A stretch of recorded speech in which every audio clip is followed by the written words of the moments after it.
Sciences de la vie et de la Terre, fichier C4 067. Chez les végétaux, les pensées sauvages présentent une diversité. Chez les humains, cette diversité est aussi réelle, du fait que différents phénotypes existent. Au sein d'une famille, bien que ces phénotypes soient en partie héréditaires, des éléments de l'environnement peuvent modifier ce phénotype propre d'un individu. Alors, quelques points à expliquer concernant cette première situation problème. Chez les végétaux, les pensées sauvages présentent une diversité. Alors, diversité, par exemple, diversité des couleurs.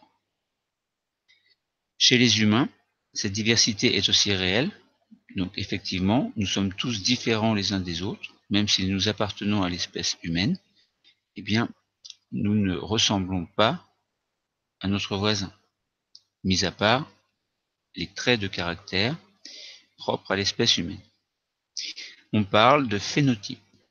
Donc différents phénotypes existent, autant de phénotypes en fait qu'il y a d'individus sur la Terre. Alors il en est de même pour les animaux, entre parenthèses autres que les humains. Il en est de même pour les végétaux. Donc les végétaux, donc la flore, la faune, chaque individu présente un phénotype bien particulier. Alors, on peut expliquer un peu ce que signifie phénotype, juste. Si on regarde avec nos yeux, ce que l'on voit de la personne, c'est son phénotype. Mais si on regarde par exemple un organe, les reins, le foie, le cœur, etc., bien ces organes que l'on ne voit pas de l'extérieur, mais qui sont bien à l'intérieur, constituent également le phénotype. Globalement, ce que l'on peut voir avec nos yeux, sans utiliser d'appareillage, nous voyons le réel, et le réel constitue le phénotype macroscopique, parce qu'on le voit avec nos yeux, sans utiliser par exemple le microscope. Alors si on regarde au microscope, par exemple, une cellule de peau, eh bien on observe un phénotype cellulaire. Donc c'est un phénotype microscopique cellulaire. Et si on allait dans la cellule, par exemple, si on regardait les réactions chimiques qui s'y passent, etc., des molécules, on verrait des molécules, eh bien certaines molécules constituent le phénotype moléculaire. Mais ce phénotype moléculaire ne correspond pas à n'importe quelle molécule. Il faut que ce soit l'expression d'un gène, et l'expression d'un gène donne dans un premier lieu une protéine. Et c'est cette protéine qui représentera le phénotype moléculaire. Mais de cela, nous en reparlerons quand nous serons en première scientifique. Là, pour l'instant, nous sommes en cycle 4, 5e, 4e, 3e. Alors, au sein d'une famille, les phénotypes sont en partie héréditaires. Alors, effectivement, nous pouvons ressembler à nos parents, nos grands-parents, ou plus à notre maman, plus à notre papa, bon, ou ne ressembler à personne. On peut très bien avoir sa propre personnalité sans qu'il y ait de traits de caractère vraiment évidents. Mais en général, bon, en cours des filiations, il y a toujours plus ou moins des ressemblances. Alors, ce phénotype, nous verrons, il est déterminé par ce que l'on appelle le génotype, c'est-à-dire que l'expression de certains gènes permettra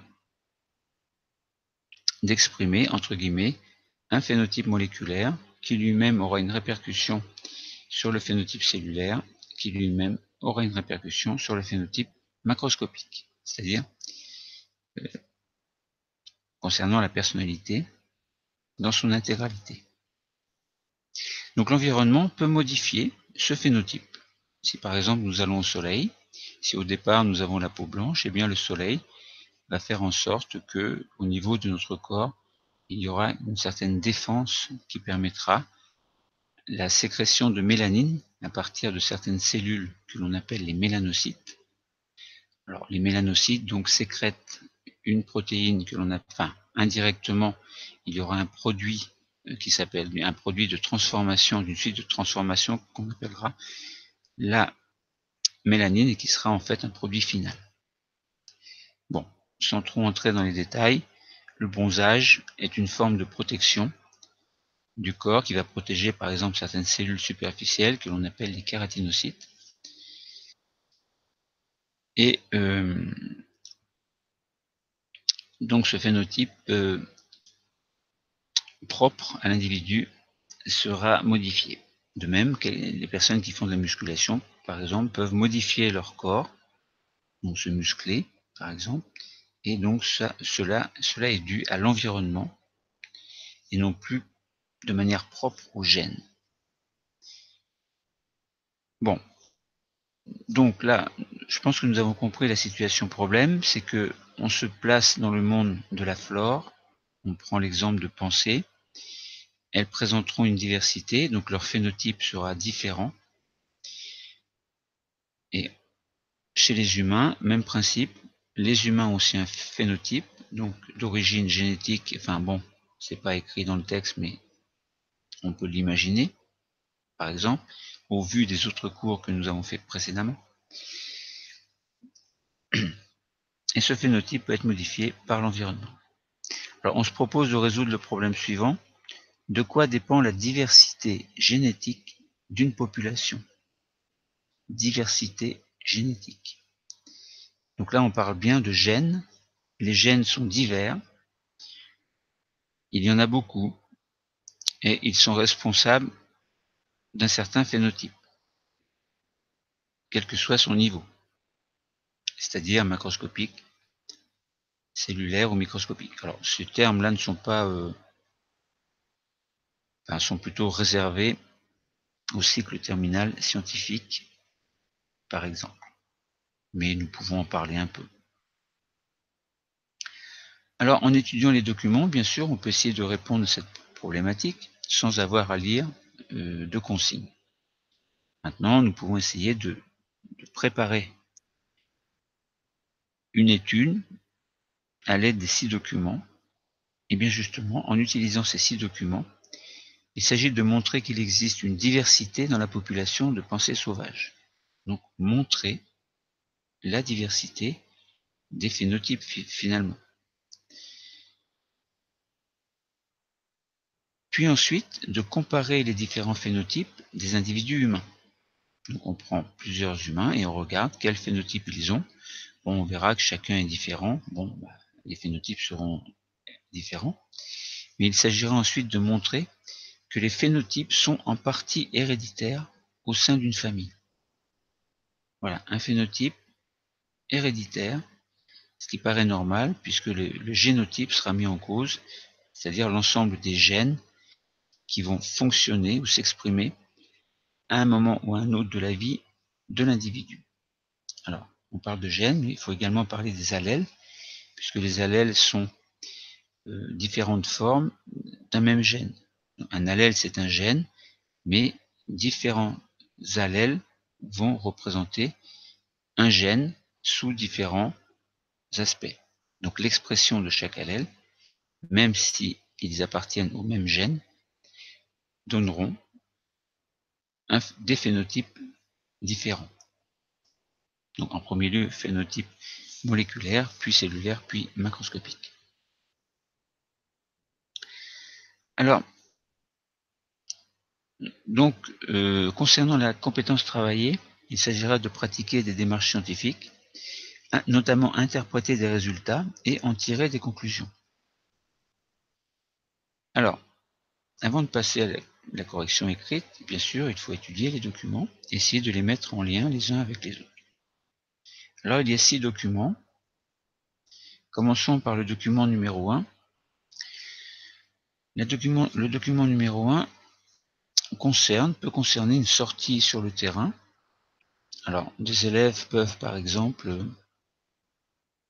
donc dans le terrain, dans les sous-bois, par exemple, essayer de trouver des pensées sauvages, les photographier, puis, au cours d'un travail en classe, les comparer, observer.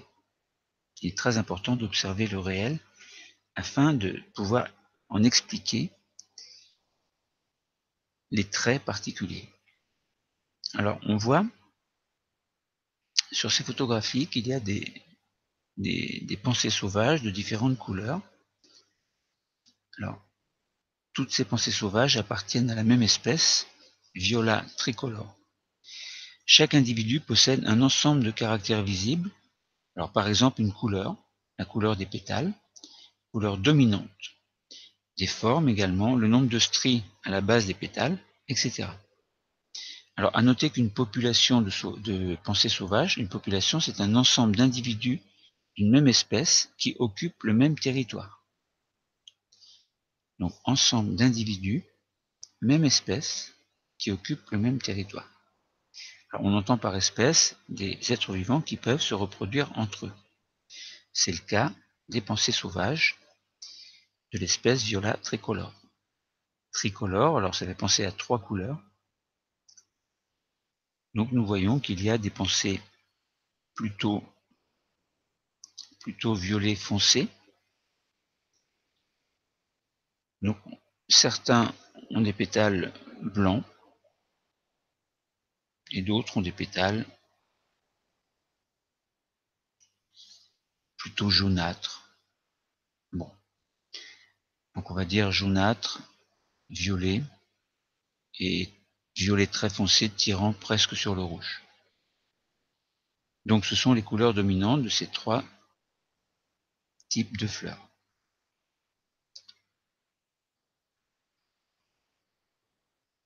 Alors, ensuite, dans le document numéro 2, on nous présente la couleur dominante des pétales de Viola tricolore au niveau de 2 populations. Alors, sur l'axe des ordonnées, on nous présente un certain pourcentage d'individus en fonction de la couleur. Alors, on s'aperçoit par exemple qu'on peut avoir du mauve, du blanc et du jaune. Donc, comme tout à l'heure, on a dit plutôt couleur jaunâtre, on va dire violet tirant sur le rouge ensuite, et puis plutôt violet. On voit également effectivement qu'il y a quelques pétales blancs. Donc là, on va parler dans ce deuxième document de pétales mauve, blanc et jaune. Alors mauve, sous-entendu, couleur violette, enfin entre le violet foncé et le bleu plus clair. Alors on nous présente donc la couleur dominante des pétales des individus de l'espèce Viola dans 2 populations différentes, autrement dit, dans 2 régions différentes. Première région, ce sera la prairie des Alpes, et deuxième région, prairie du Jura. Alors les mauves sont dominantes dans les Alpes, tandis que les blanches, les pétales blancs, sont dominantes dans le Jura. Dans les Alpes, deuxième position pour les jaunes. Et dans le Jura, deuxième position pour les mauves. Donc Alpes, les mauves, puis les jaunes, les blancs ensuite évidemment. Et dans le Jura, les blancs, les mauves, puis les jaunes. Alors évidemment, on peut se poser la question, pourquoi est-ce que les couleurs dominantes ne sont pas les mêmes et pourquoi les pourcentages ne sont-ils pas les mêmes? Par exemple, les blancs atteignent 40% d'individus observés dans le Jura, alors que les mauves atteignent 37-38% à peu près dans les Alpes. Puis les jaunes, 35% dans les Alpes et dans le Jura, environ 28%.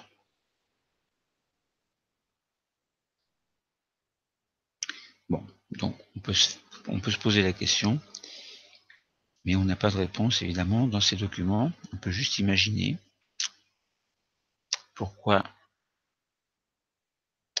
les mauves sont plus importants. Alors le blanc est important dans le Jura. Pourquoi le blanc? Bon. Ensuite, dans le document numéro 3, on nous présente une diversité d'individus dans l'espèce humaine. Alors, ça peut être la forme des yeux, la couleur de la peau, par exemple, donc métisse, blanche. On peut repérer facilement ces différences de peau. D'autres caractères, par contre, ne sont pas visibles, comme le groupe sanguin, admettons. Le groupe sanguin, bon, ça peut être A, B, AB, O.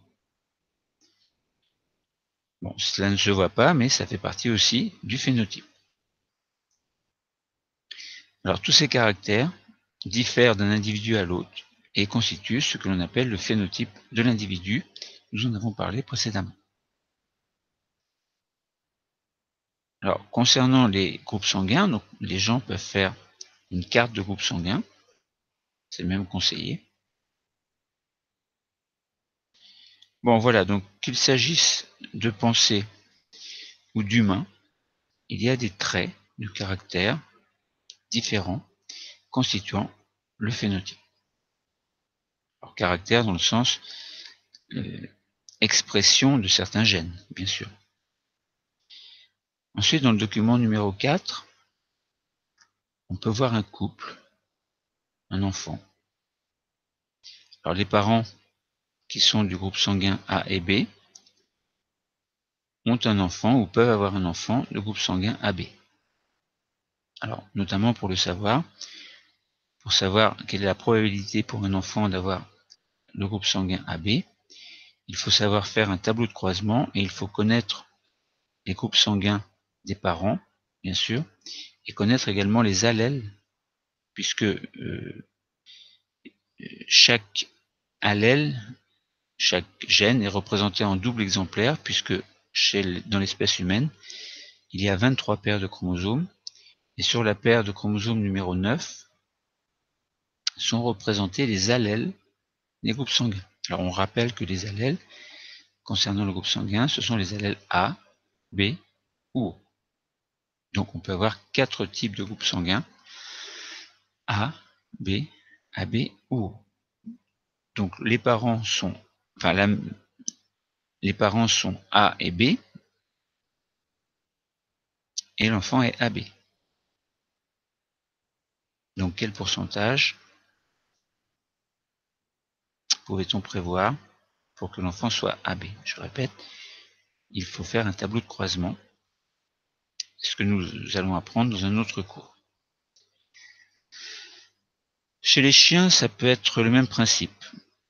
On peut faire, dans le document numéro 5, un arbre généalogique d'un chiot. Sur cet arbre, on peut suivre les caractères héréditaires, caractères qui se transmettent d'une génération à l'autre. Alors, si les chiens sont de même race, les petits vont leur ressembler. Si les chiens sont de races différentes, eh bien le chiot qui va naître peut ressembler plus à l'un ou à l'autre de cette race. Mais avoir, de toute façon, peut-être, cela dépend, des traits de caractère identiques à l'un des deux parents, voire aux deux parents. Ensuite, le document numéro 6 nous présente un arbre qui possède des pores différents selon que le milieu soit venté ou peu venté. Alors, dans un milieu venté, surtout notamment lorsque le vent souffle toujours dans le même sens et dans la même direction, eh bien, peut avoir un air penché. Alors, cela, nous pourrions l'expliquer en imaginant que sur une branche droite, il y a des bourgeons qui s'étalent, qui se répartissent tout au long de la tige, et les bourgeons qui reçoivent en direct le vent se trouvent beaucoup plus abîmés que les bourgeons qui sont protégés par la tige. Donc le vent ne pouvant les atteindre, eh bien, ils ne s'abîment pas et peuvent se développer en priorité, ce qui donne à l'arbre cette allure en espèce de drapeau, alors que lorsque le milieu est peu venté, tous les bourgeons ont la même chance de se développer et l'arbre est droit et s'étale dans l'espace, dans les 3 dimensions de manière équitable. Bon, nous avons présenté un peu les documents, donc nous avons vu que pour les pensées, différentes couleurs existent, avec des couleurs dominantes selon la population. Ensuite, pour les humains, eh bien, c'est un peu le même principe. Alors, on pourrait raisonner en termes de population également, voir qu'il y a des traits spéciaux selon les endroits, globalement, où les gens habitent. Ensuite, on voit, donc on a vu que même chez les chiots, chez les enfants, chez les bébés, des humains, bien des caractères sont héréditaires, et même le porc d'un végétal peut présenter des phénotypes différents, variés et différents. Alors, on pourrait résumer sous forme d'écrit. Dans le document 1 et 2, il fallait montrer qu'il existe une diversité dans la population de pensées sauvages au niveau intraspécifique et interspécifique. Alors, intraspécifique, c'est-à-dire spécifique, on entend par spécifique espèce, en fait. Donc, intraspécifique, donc c'est au sein de l'espèce, et interspécifique, ce serait entre des espèces différentes. Par exemple, les pensées sauvages représentent une espèce différente par rapport à l'espèce humaine. Pour les chiens, il en est de même. Donc les chiens donc il y a des espèces différentes et les espèces sont différentes par rapport à l'espèce humaine, par exemple. Il en est de même chez différents végétaux, donc et pour tout autre individu qui appartient à la faune. Donc dans une population de pensées sauvages, donc il y a des caractères communs, mais on observe tout de même des variations de couleurs, notamment au niveau des pétales. On peut raisonner également au niveau de la forme, de la taille. Mais notamment, ce qui nous frappe, c'était les pétales. Dans la prairie des Alpes, il y a des populations de pensées sauvages. Les pétales sont surtout de couleur mauve, donc violet, alors que dans le Jura, ce sont plutôt des pétales blancs, comme nous l'avons dit. Donc il existe une grande diversité au sein des espèces, puisque les pensées sauvages font partie de la même espèce, mais n'ont pas les mêmes couleurs dominantes selon la région. Donc des populations de même espèce, donc on dit intraspécifiques, mais qui présentent des variations de couleurs, donc des phénotypes différents. Donc au sein d'une population, non seulement il y a des variations, donc on parle de variations intraspécifiques, mais également au sein de populations différentes, on parle d'interspécifiques.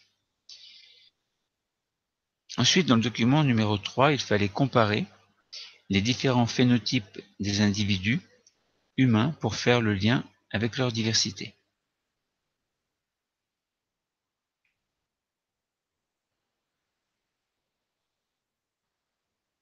Alors, les êtres humains ont des caractères variés. Certains sont visibles, couleur de la peau, des cheveux, forme du visage, et d'autres non.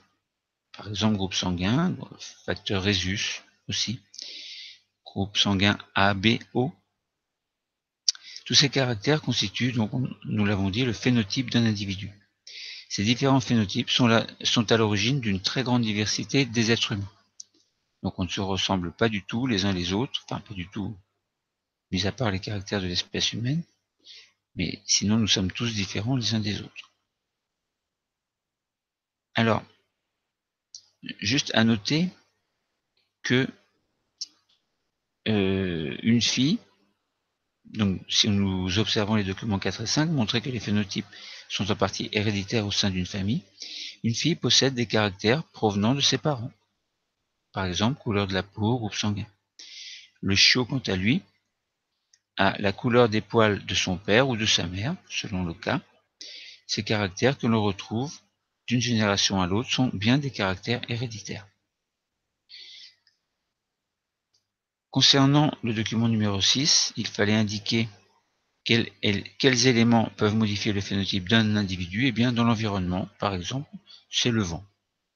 Le vent peut modifier l'allure, donc le phénotype d'un individu qui, dans les conditions normales non ventées, prend son phénotype tout à fait normal, entre guillemets. Donc, lorsque des gènes s'expriment, donc lorsque le génotype s'exprime pour conduire à un individu complet, eh bien, ce génotype s'exprime par un certain phénotype, mais ce phénotype peut subir des variations dues à l'environnement. Alors, pour revenir un petit peu sur les pensées sauvages, on a deux populations différentes, interspécifiques. Juste préciser que interspécifique, c'est entre les espèces. Intraspécifique, c'est au sein d'une espèce. Alors, il est à noter que certaines pensées sauvages, même si elles sont éloignées les unes des autres, peuvent très bien se reproduire entre elles également. Donc on dit que la reproduction est intraspécifique, même si les populations sont différentes. Mais il existe des cas où les pensées sauvages sont apparemment de la même espèce, mais en fait ne peuvent pas se reproduire entre elles. Donc ça dépend. Il existe de nombreuses variations possibles. Donc c'était un point qu'il fallait noter concernant l'observation au niveau des pensées sauvages. Ainsi, nous avons répondu à la problématique qui était de quoi dépend la diversité génétique d'une population. Eh bien, elle dépend des gènes et de leur expression qui vont donner un phénotype particulier à l'individu, phénotype qui pourrait être modifié par l'environnement et qui est souvent même très souvent modifié par l'environnement. Le cours est terminé. Merci.